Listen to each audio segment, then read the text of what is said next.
impact on investments in low-income countries especially. If I have to refer to the United Nations Conference on Trade and Development, they are predicting that foreign direct investment globally could drop by 30 to 40% from 2020 to 2021, and significant decreases have already been seen in many of the countries. Hence, while the world is taking strong steps to slow the spread of COVID-19, it's very important to understand the broad implications for the investment management and other industries. And we have today the subject expert, His Excellency Jamal Al-Jarwan, the Secretary General, UAE Investors Council. Before I formally introduce, I would like the President of the University, Professor Muthanna Abdul Razak, to say a few words of welcome and welcome our delegates and speakers. So you are muted. Thank you, Professor Abhilasha. But you know, as you said, there's 1 hour, so I don't want to just to say I welcome His Excellency Jamal and Professor Ibrahim. It's an honor to have you with us in this conference, which is the virtual conference. And yesterday it was really, as I heard, is very successful. And inshallah today to be also a very successful one in your presence also. And you are tackling very important issue about the impact of COVID-19 on business and industry. Thank you very much. We'd like you also to be physically in our university very soon. Thank you very much. Inshallah. Thank you, Professor Muthanna. Your presence and your kind words are always inspiring for all of us. Ladies and gentlemen, Mr. Jamal Al-Jarwan joined the UAE Investor Council in November 2014 as Secretary General. And he started his career in Etisalat in 1988. In 1996, he joined the Uae Telecommunication Company, and he served there as a company's Chief Commercial Officer, where he designed the overall business strategy and managed the company's commercial operations division. He returned to Etisalat in 2006 to establish and lead the International Investment Division till 2011, and became the Chief Regional Officer for region till March 2014. Mr. Jamal Al-Jarwan served as a board member for several of Etisalat's international subsidiary, Thuraiya Satellite Telecommunications Company, Etisalat, Ivory Coast, PTCL, Etisalat Lanka, UPhone, Etisalat Afghanistan, as well as chairman of Etisalat Benin. Mr. Jamal Al-Jarwan's major achievement are launching Thuraiya mobile satellite system in more than 100 countries, securing the third GSM license in Egypt, and an acquisition of an existing third operator in Sri Lanka.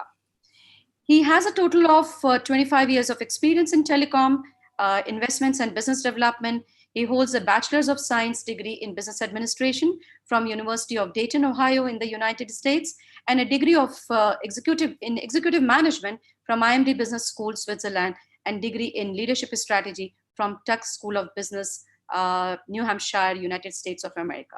His Excellency, the floor is all yours. Thank you very much. Very nice and good morning to everybody. I'm really delighted and honored to have been given this opportunity with a very distinguished university, very distinguished faculties and doctorate and professors. This is part of our contribution as a private sector.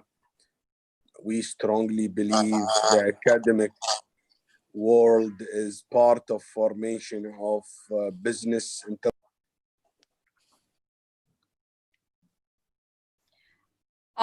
His Excellency, you are muted. Can you unmute yourself? Yes. Let me start by saying good morning to the distinguished guest, to the distinguished academic faculties, to the President of American University, Dr. Muthanna. I'm really glad to have been associated with your university. This morning, without any further ado, I'm asked to talk a bit about the COVID-19 impact on the investment climate worldwide, probably zoom in regionally and locally.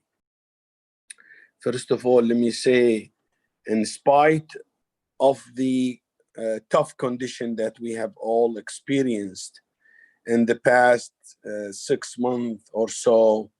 It's been abnormal to all over the world.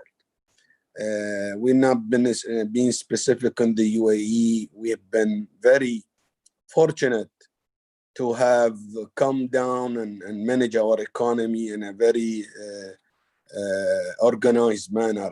I believe the damages has been very minimal in terms of how we were impacted, but no doubt, no one can deny the impact on all world economies and the slowdown, and specifically in the world of investment.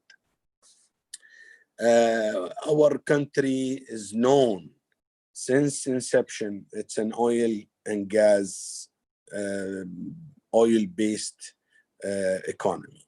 We had succeeded in the past 50 years to convert this equation whereby oil and gas has become only 30% of our GDP.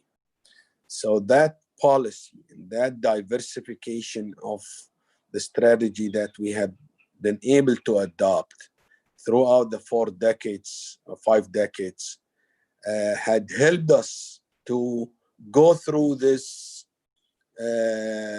pandemic and I would say successfully so far. We are continuing to build and develop in spite of the challenges that we're facing. We've been fortunate to have a very strong infrastructures in terms of telecom and the digital based economy that we have adopted 10 years ago. It had helped us to work from home. It had helped the enterprises interact with the rest of the world very effectively, and had helped the government to communicate and coordinate action very smoothly. Today, United Arab Emirates is considered one of the best business climate and investment destinations in the region because we've been able to adopt and manage the crisis, I would say, the health crisis that the world has faced. And I have a short presentation. I will go and scroll very fast on it just to have efficient time management with regard to this morning gathering. And I would start, of course, with the UAE Economic Policy. And I think it's important when you talk about investment, you got to talk about your economic policy. Second slide will also show where I talk about the next 50 years. What is the vision for UAE? The vision is basically to make sure the UAE economy sits on a very solid foundations. Without putting a clear vision, you will not be able to execute. It's like shooting in the dark. UAE for years has been able to articulate a policy of diversification, an economy that is based on very specific focused target, what we want to achieve. Many has been as part of our agenda. Definitely the World Expo, which was supposed to be happening in 2020, but as you all know, had been a bit difficult because of the pandemic. This is going to be on 2021. And this is one of the impact that will have positively on our economy. We are also focused on the fourth industrial revolution strategy, the artificial intelligence strategy, the 2031 is one of our core pillar of our economic policy for years to come, as well the energy strategy, which has been stipulated by the government. We are very much focused as well on tourism. Tourism is an important part of our directives, or I would say directions of the policy of the economy. Because if you see UAE is serving around 2 billion population if you talk about MENA region, Africa and Asia. So we are in the center of a very populous region. And I think this is UAE been geographically located in a very sensitive spot in the world.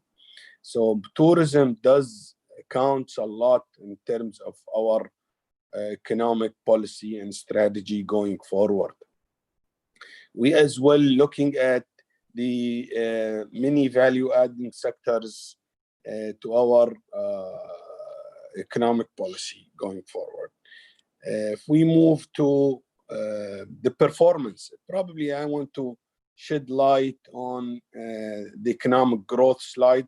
The one is next to this one, where you will see the next slide, you will see the real GDP.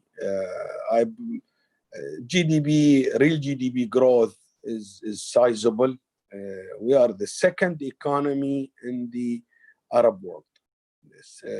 And we want to maintain this position, if not number one, because we believe UAE has potential to grow. We have achieved a very good number in terms of GDP growth of 1.4 trillion. In 2019, we have improved on this number to around 1.6 trillion. So we are growing economy.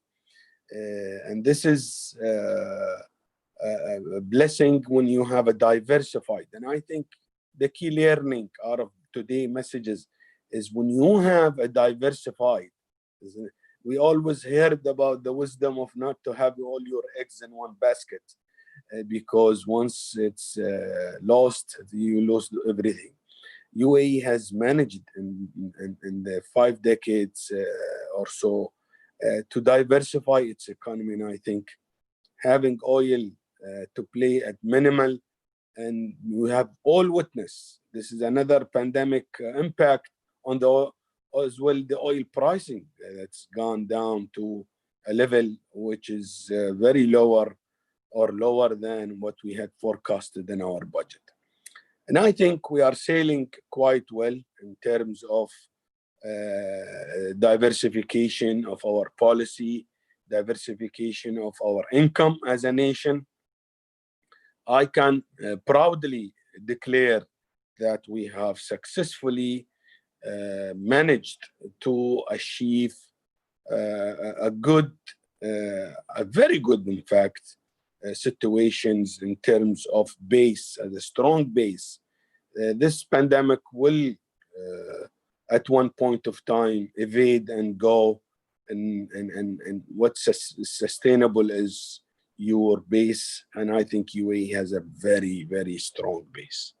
If we go further on the second slide, we talked about the percentage of distribution. If someone would like to understand where is our economy is focusing on and what is our fact that plays on the GDP, these are a list of the percentage of contribution per sector, mining and quarrying, wholesale and retail trade, financial insurance activities, manufacturing, construction, real estate activities, transport and storage, public administration, defense, information and communication, electricity, gas and water supply, waste management, professional, scientific and technical activities, accommodation and food services, administrative and support service activities, and other. These are what contribute to our GDP. And this proves the point of how diversified our economy is. If we go further on the non-oil foreign trade as well, foreign trade is a critical component of our activities because of our location. We have a very active ports, Khalifa ports, Jebel Ali, Sheikh Rashid port, Sheikh Khalid port in Sharjah, the port in Fujairah and Ras Al Khaimah, very active ports in the United Arab Emirates. We have achieved in 2019 total foreign trade around more than $450 billion, which is quite important in terms of whom we are trading with. Maybe next slide will show, due to time constraint, I will have to go through quickly to show in this slide, very importantly, who are the countries that we are trading actively with. Definitely China comes on the top, India, Saudi Arabia, USA, Iran, Switzerland, Japan, Germany, Oman, and Iraq.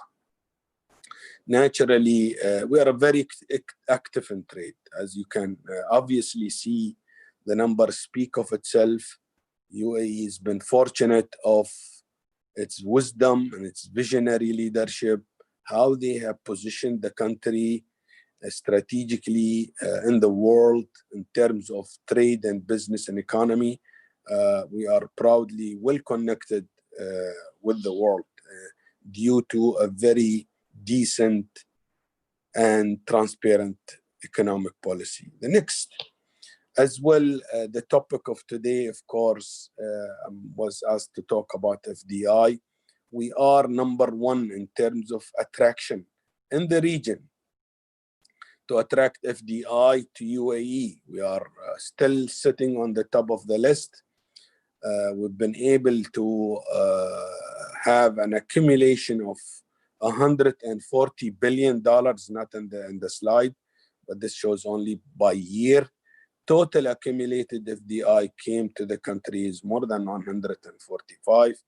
Every year we adding as an FDI inflow about $15 billion on average.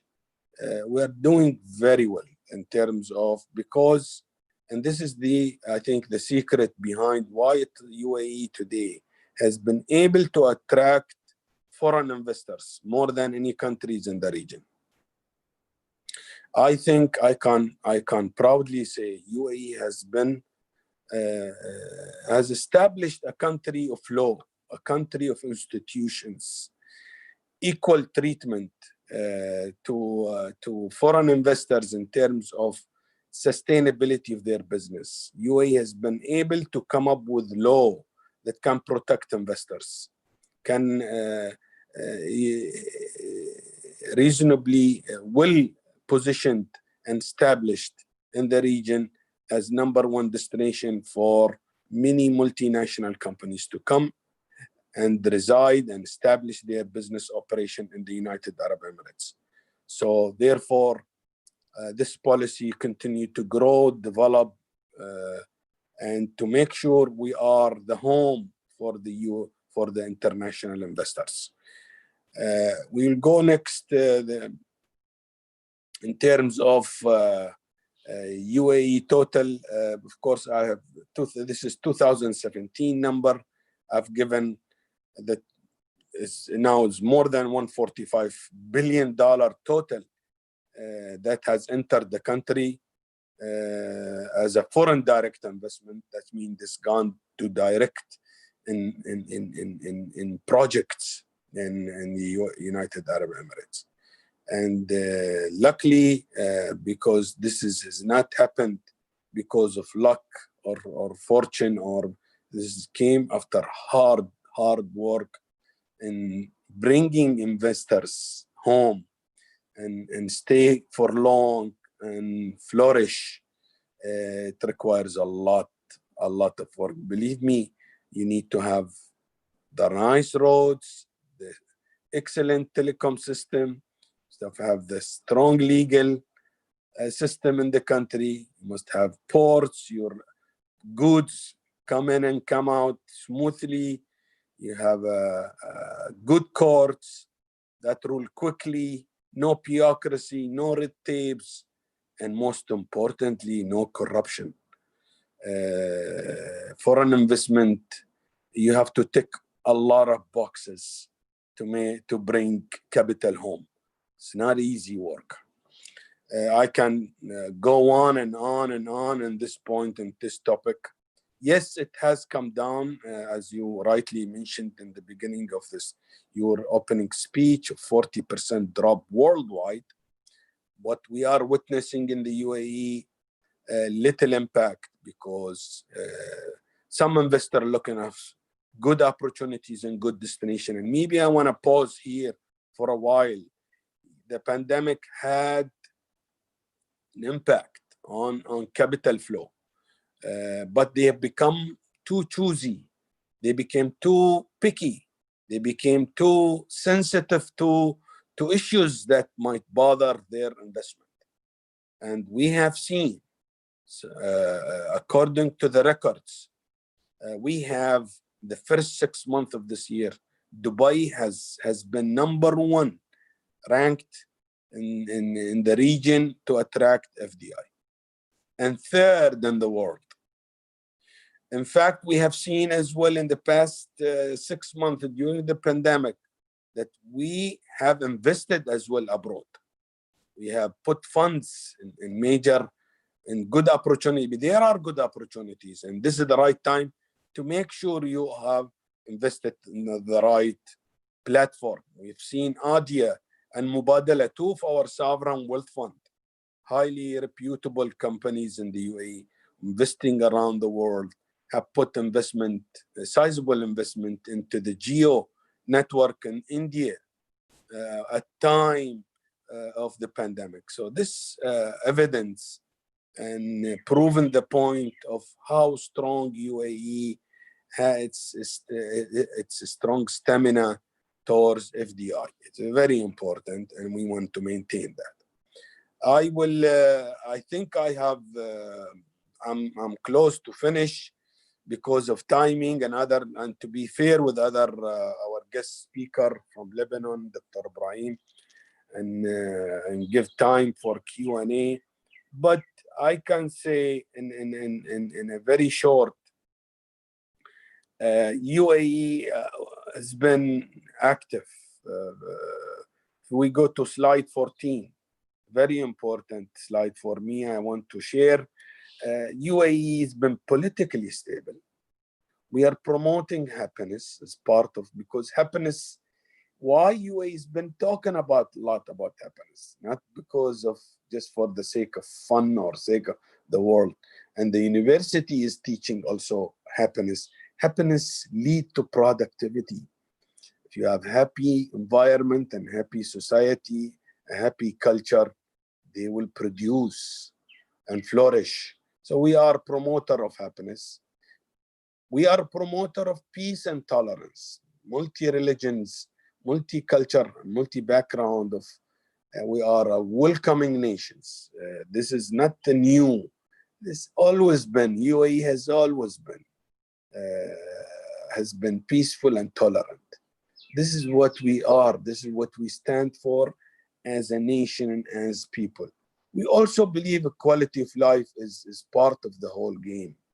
You cannot talk about peace and tolerance and business and stability, and you have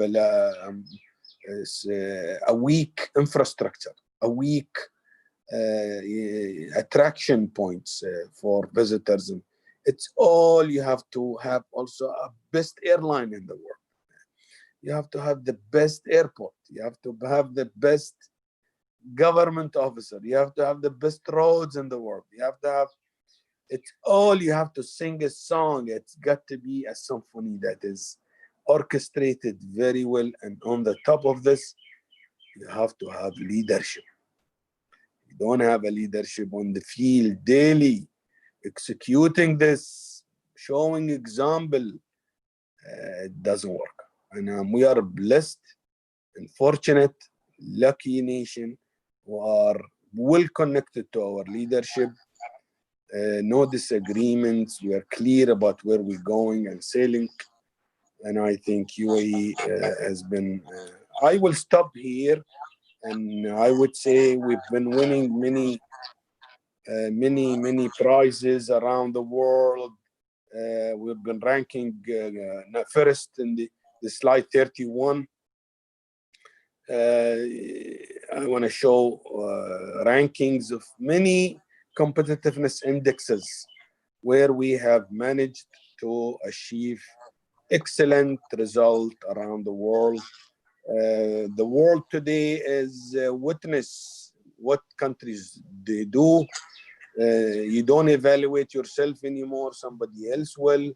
And I think we're doing great globally. The next slide as well, if you go scroll very quickly onto 3-4 slides, it shows how UAE been ranking in many ranking indexes. I would like to end my speech by saying I'm thankful, I'm delighted and honored to contribute always in something I'm passionate about, the academic world. I think because you are part of the policy making mechanism. Thank you so much. Thank you. Thank you, His Excellency. Professor Abhilasha, can I have one comment and one question? Very quick. Yes. Go ahead, sir. Really, I feel that His Excellency Jamal presentation, he is one of our member of the university, because whatever he said, really, I'm very proud that he is now with us, and really we are on the same page, because for us, happiness is I think, the main strategic goal for the country also, because if we have the safety and security, we are happy. If the education, we are happy, very good, we are happy. The health sector, we are happy. So the road and services and all those, we will be very happy. This is what we believe. Second, in the peace, we are in the process of establishing a center for peace and conflict resolution, because we are in this country believe that war or fighting or clashes will never solve the problems, will increase the heat. We need to solve our problems between us and between other nations in the region. But my question to His Excellency Jamal, why the vision has been specified by the leader of this country by 71? Because many people, they don't know why 71.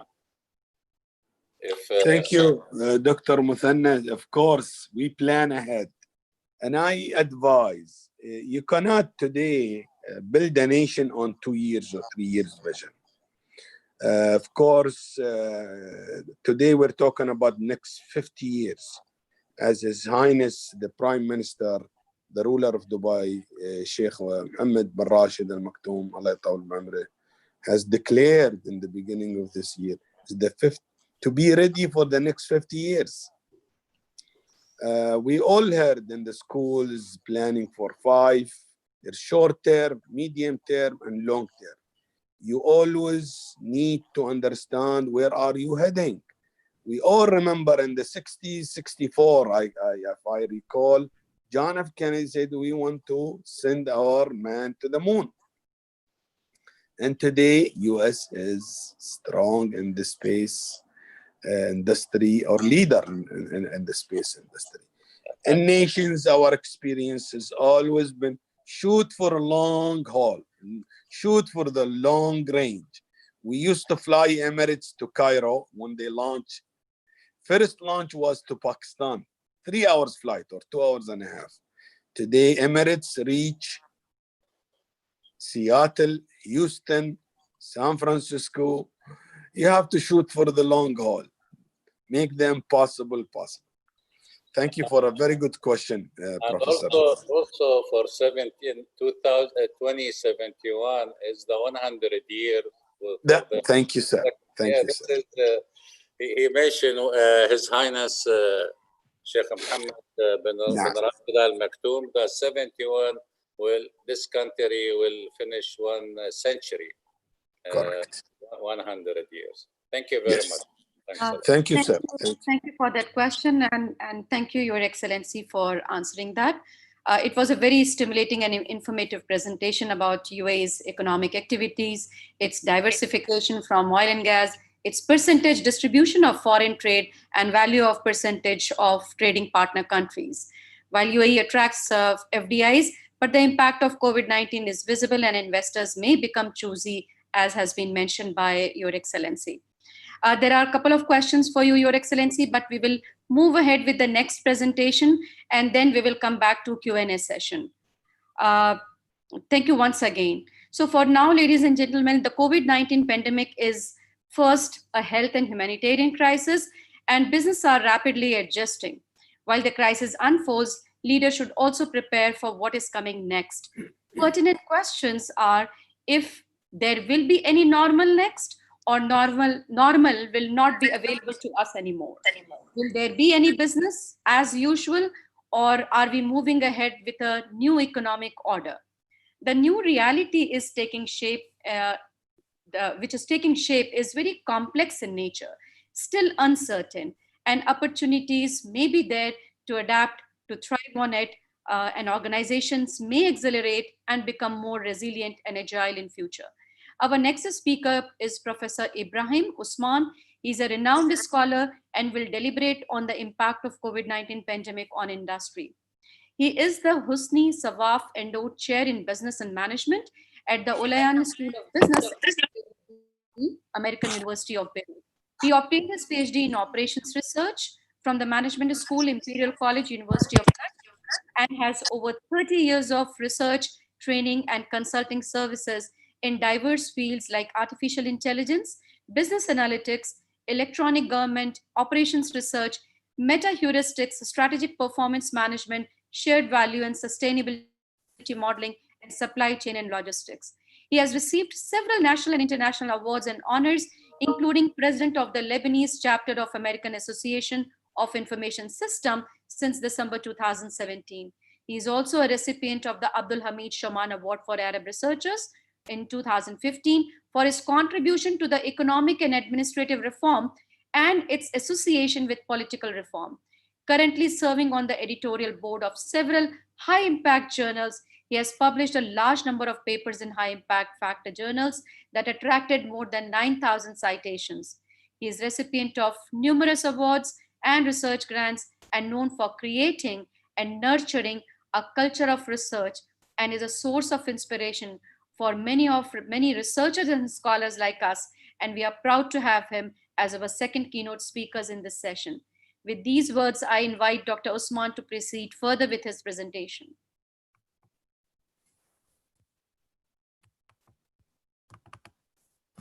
Good morning, and thank you, Your Highness, President of the University, organizer. Good morning to all attendees. I would like to talk today in the next 20 minutes about a framework that will help to sustain growth while addressing challenges. So my talk will be, let me see how it is moving or not. Let me see. Okay. So what are the challenges, how we address them, and what are the impact of COVID-19 on business and education? So as you see, the last century, we had almost 18 crises. In 21st century, i.e. in less than 15 years, we have 54 crises. Actually, it means we are doubling the crisis at a rate of 3 times. So what is the reason for that? We are seeing trillions of dollars write-off. We have impact on the environment, increased poverty, unequal income distribution, increased terrorism. So those are the current world crises. The question, what is the reason behind all of these? Actually, we have 2 players that are business leaders and policymakers. Actually, they are contributing to that. Actually, in government, providing, unlike UAE, low trust globally. Actually, President Reagan said, government is not the solution. Actually, the government is a problem. We always look to government. So you are lucky in UAE to have a problem solver government rather than problem creator government. Actually, on the business side, we have the starting from Nobel Prize Milton Friedman, who said the motto of the business is to make a profit. Profit at the expense of whom? Expense of society. So here we have two elements, a greedy behavior, okay, and corruption at the expense of society. So how we can address the various issues? Actually, if we would like to have a sustainable growth worldwide, actually 1 GDP growth will be translated into 1.7% actually reduction in poverty according to last 10 years. Actually, this one varies between equal income distribution and not equal income distribution. So I expect the rate of reduction of poverty to be higher, as you can see, 4.3% for each one increase in GDP. So if we have a GDP growth of 6 to 7%, we expect to have a reduction of 1.2 billion poor person. Okay, we would have about 200 million, and those ones, they are the salary of a one football players. So we can reach a reduction of poverty at a rate of 6 to 7%. So how can we innovate actually to have a better sustainable society? Now, this is a framework. As you know, in Arabic, we have al-haja al-ikhtira'. Once you have a challenge, then you need to innovate to address it. And I can see you here, if we could put on the left-hand side, finance as a measure. On the x-axis, you have innovation on environment, societal, governance, all aspects of life. So as you can see the red line, if you don't do any innovation, you are at the losing end. So if you consider COVID-19 as a challenge, if you do nothing, you are definitely to be affected, as we'll see later on. So as you can see, if you do minor innovation, you'll still be losing. And if you do moderate innovation, you might sustain yourself. But you have to have major innovation to grow. So what is your strategy to achieve such innovation?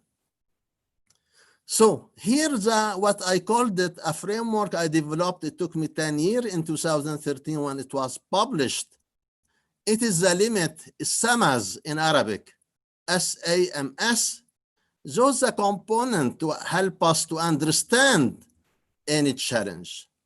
So as you said, His High Excellency said, what's your mission and vision? So when he said 71, long term, yes, this is a starting point.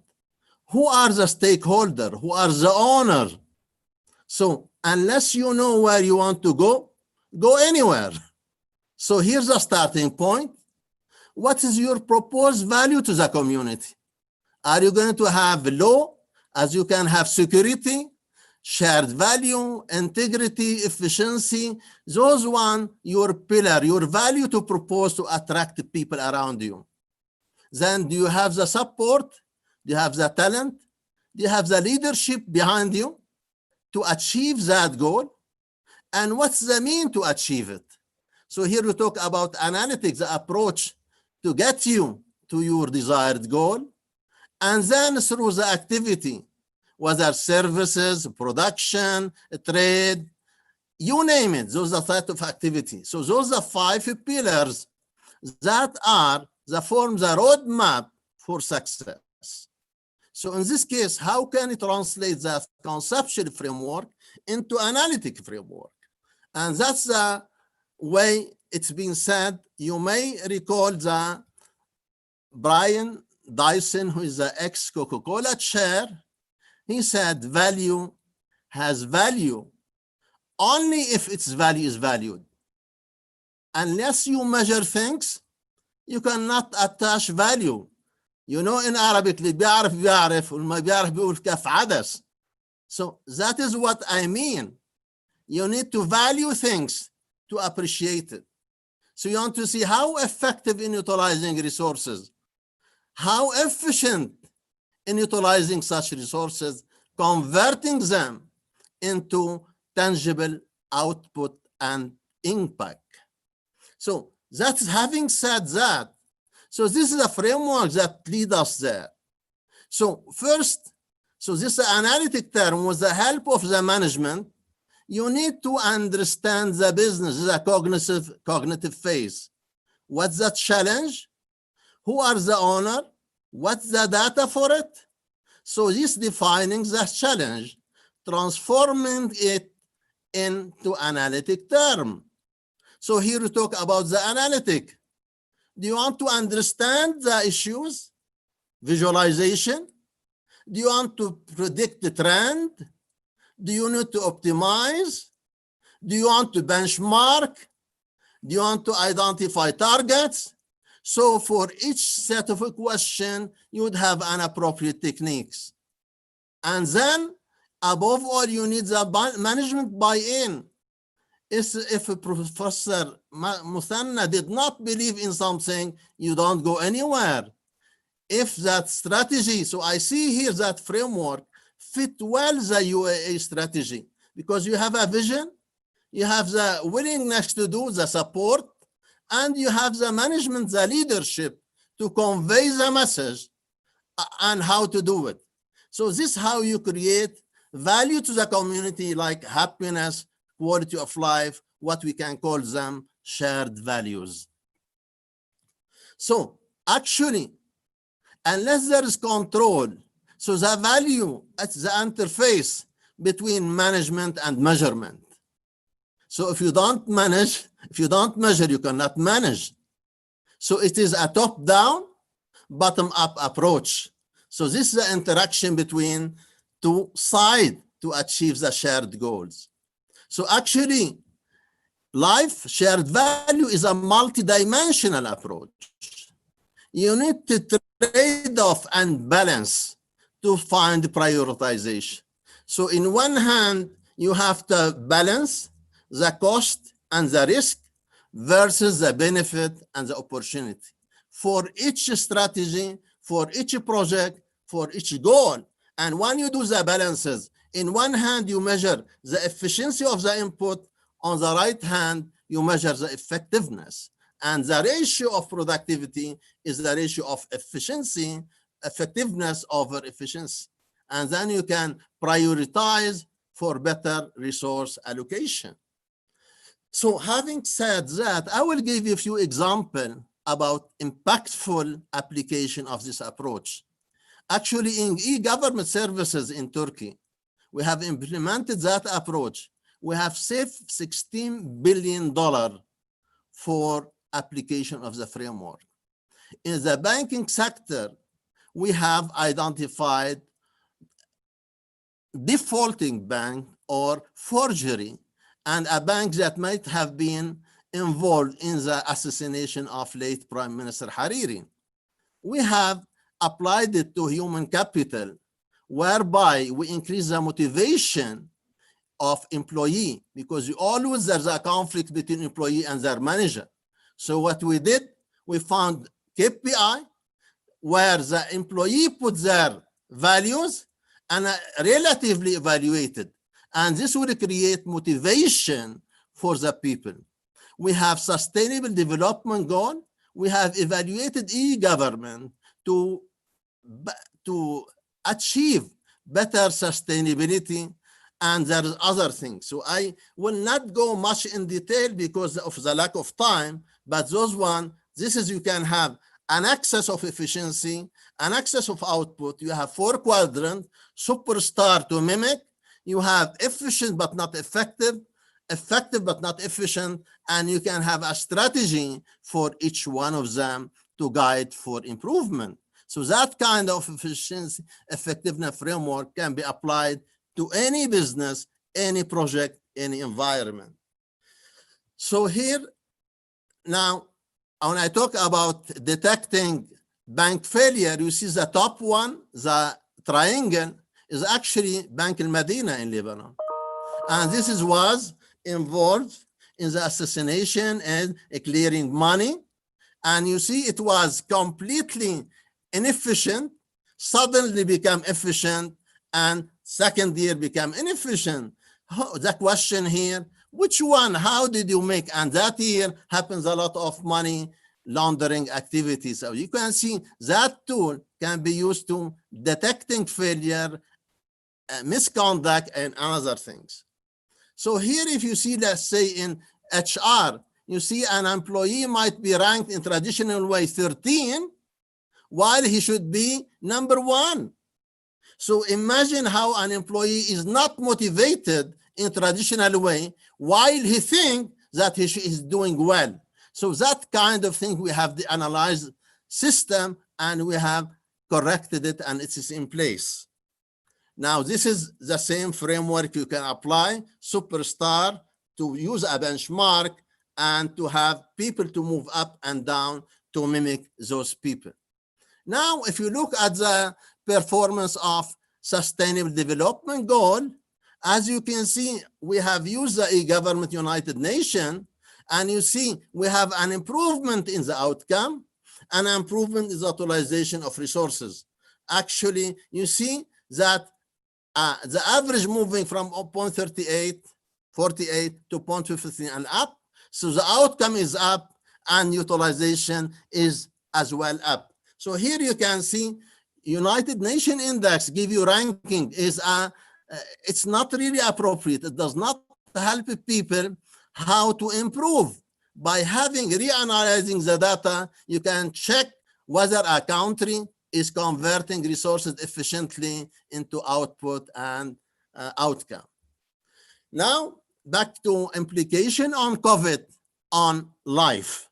So as you can see, human need, you know, the Maslow need, basic need, water, نحن الماء والهواء, so and energy. So it's the same, it's translated in different way. They are talking about air, sleep, food, whatever. Actually, societal need has not changed. What happened, the supply channel might have been disrupted by COVID-19. So let me talk about supply chain. So supply chain, there are two types of businesses. You could have a brick and mortar, the traditional way, or the online type of businesses, or some could be hybrid. And you see the impact on all of them. So if you can see here, 4 people in the world accumulated $185 billion. So as you can see, gross. What's common to all these? They are Jeff Bezos of Amazon. He actually made $13 billion in one day. And the founder of Tesla, $50 billion during the COVID-19. The Facebook and the Microsoft. What's common across these? They are doing businesses online. They are using telecommunication tools like Zoom, like WebEx, like Teams to facilitate communication between buyer, stakeholder, all of them. Actually, Amazon went to the situation where if you have a tie, it will give you the matching suit and so on, virtually to help. So in this case, they are providing more values to buyer than in traditional way. So they are growing even in the pandemic situation. So I'm not going to go more in detail here. There are even people who are growing well in the digital transformation. The PayPal, they have increased the $4 million because they are doing what? They are facilitating the payment online, because this one, there is people know due to social distancing. So people have to pay, so they are facilitating payment. Actually, there's a company called Extra in Saudi Arabia. They have added 30% of sales to their, actually 12% account for their growth. So you have here Netflix have added 23% user because people are at home, they are using the game, video, and so on. So all those tech online businesses are growing. Who are the people who are affected? You can see this innovation. I mix the slide here. You have even people innovation on airline. They are putting some protection zone on you. So when you are in the flight, they are going to protect you from any viruses around you. So here's a negative impact. Actually, tourism is affected most. Bricks and mortar, 95% of them are down. And you know the Pizza Hut, the biggest chain, is actually filed for bankruptcy because they do not have the mixed mode between online and physical distribution. Retailer, actually, those who are surviving, all people who have to deal with human need are surviving, but luxury item, we still need to have physical contact.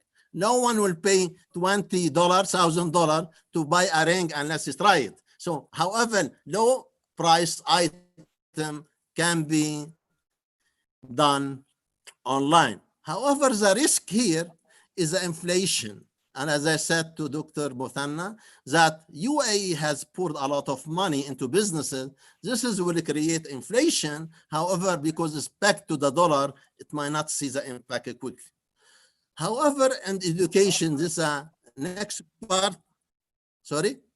Oh, well, I may not have much time for impact on education, if you like, tell me. But actually, the impact on education is a huge. You have fear of contamination between students, a Cornell report. The world is going to be virtual across university in the world. Difficulty, you have 5 billion students. Some of my say we will not start a university program, we'll wait until things get better. Some universities saying only 13% of students overseas will be joining, the other will be online.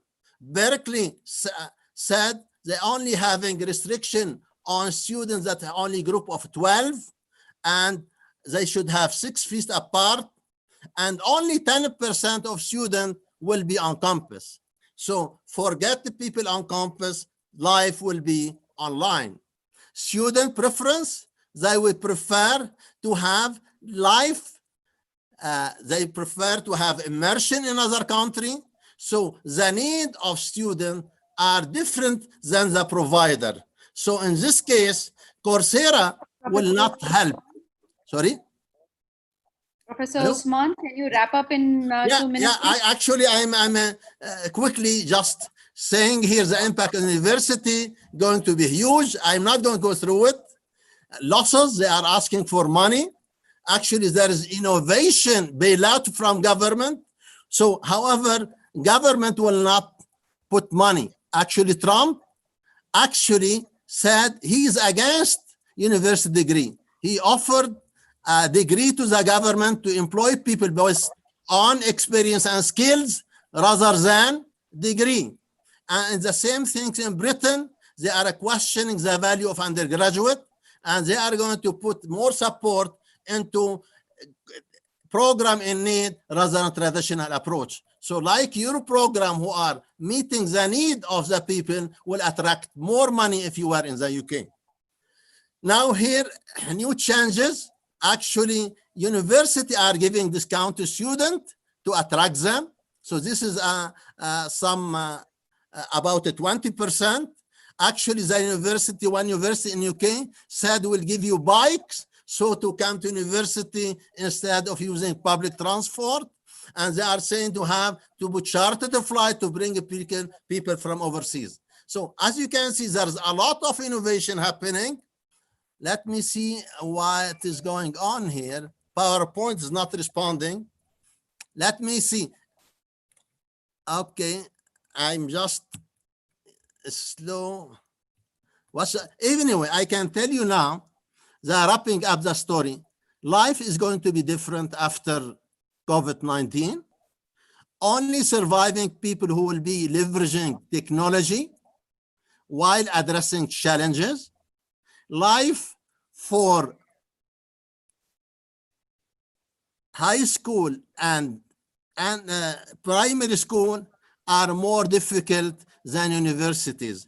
So the world will be seeing a new innovation to address the challenges, and life will continue with a positive note that testing of the vaccine by Oxford University may see the light by the end of this year, by this month.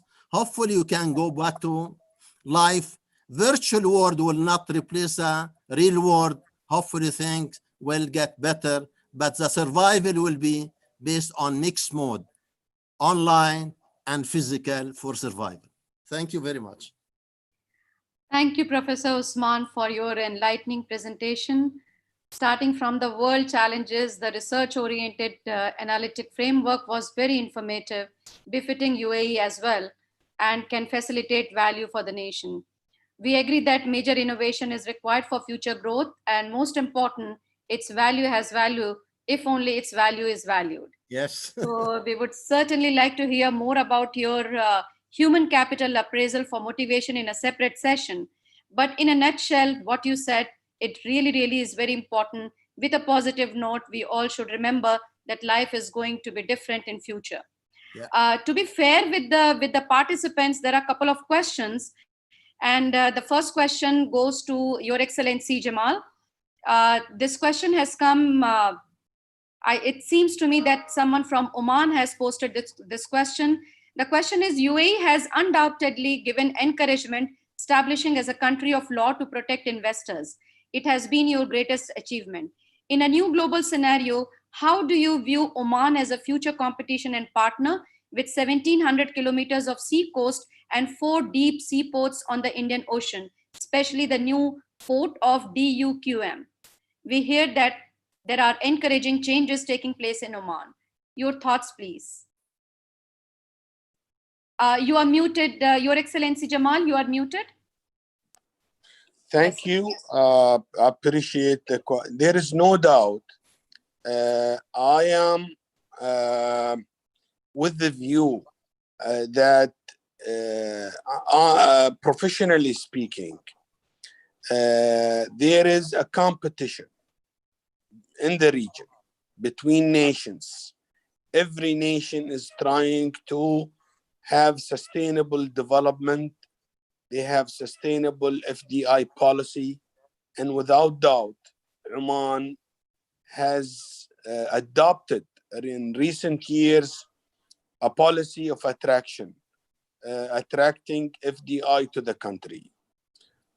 We wish them luck. We wish them prosperity and growth. Oman has the potential. And as His Highness Sheikh Mohammed always said, it's good for the region and for the Arab world to bringing their economies to a level to compete internationally. There are a lot of potentials. When we have good competition, I think it's healthy. My country is as a promoter of competition. We are not a promoter of exclusivities and dominance and what they call it. It's a capital market. It's open and free, and the best should win. And when we see nations prosper, neighboring like Oman, we feel happy.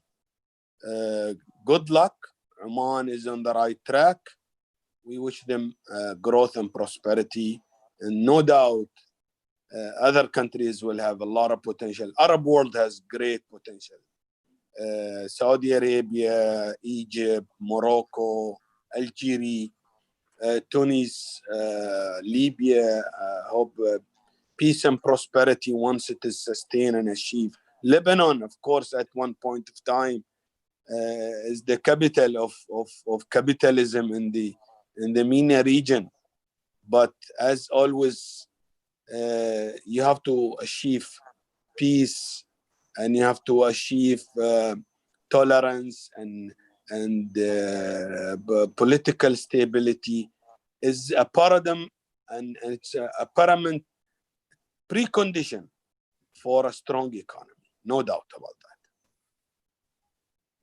that. Thank you, Your Excellency. There is someone in the participants, they are also requesting for a copy of your presentation. Will it be possible for you to share? I will be happy to do that. I will coordinate with the administrator later on specific slides that we will be happy to share with others. Thank you very much. In fact, much. sharing our success with our neighbors, with our friends, it's a pleasure, because we are part of success is that we successfully work with others. Thank you, Your Excellency. There is another question for Professor Osman. This question goes to you that whichever way we look at COVID-19, we know that it has impacted employment, business earnings, and government revenue. So prior to the COVID-19, global economies were already spinning downwards due to various political and economic restructuring, innovations happening, disruptions through artificial intelligence, quantum computing, which is going to have a major impact on innovation as well, and may lead to loss of jobs for unskilled workers. So how effectively do you think we can create a framework for a tangible solution going forward in the next 10 years? Or should we just worry about the social unrest, especially in poor skilled countries and in a highly populated country? So your thoughts are requested in this regard. Well, thank you very much. Actually, there were COVID-19 has accelerated the change. The change is basically due to technology disruption. And now technology, there were a report in 2018 by United Nations that there will be 87 million jobs on the move. But there is actually 130 million jobs new. So the net job is positive, but the new jobs are in digital related. So people has to not to worry about job losses, but they worry on how to continue educating themselves. So there will be a potential for vocational training, retraining, and government may have to retrain its employee on the new job. So people, as I said, if they do not do anything, they will be out. So you need innovation in this respect in acquiring new skills, new job, new changes in your life, and then you will be successful. So we cannot wait for the things. We have to prepare ourselves for the new world. The new world will be digitally driven to create value through digitization, not through traditional way. Thank you, Professor. Thank you. Ladies and gentlemen, despite economic shocks and market volatility and uncertainty that typically results in investors taking a more conservative stance and impacts the industries, yet we all can see there is always a silver lining. We strongly believe that today's opening session was thought-provoking and dealt with vital issues of COVID-19 impact on investment and other industry.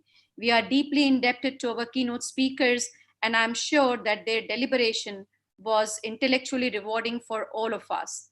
I'm thankful to all the delegates whose presence and interesting questions were inspiring, as it created the sparks through enriching discussions. And on this note, we are closing this session. Professor Muthanna, you have... No, I just, I hope that those presentation done by His Excellency Jamal and also Professor Ibrahim to be taught by our faculty member at the graduate level. So this should be implemented and be part of their assessment also, because really very informative. It's very informative indeed. Very informative, and they put their fingers on the right area and we should understand it and implement it. Thank you very much. Thank you. Thank you, Professor Muthanna. That's a wonderful idea, and we will definitely integrate those presentations in the graduate program. Once again, thank you all the delegates, and thank you presenters. Your presence was very inspiring, and the questions were very interesting. On this note, we are closing this session. There are parallel sessions going on, and I would like to request all of you to join those sessions. Thank you, everyone. Thank you. Thank you.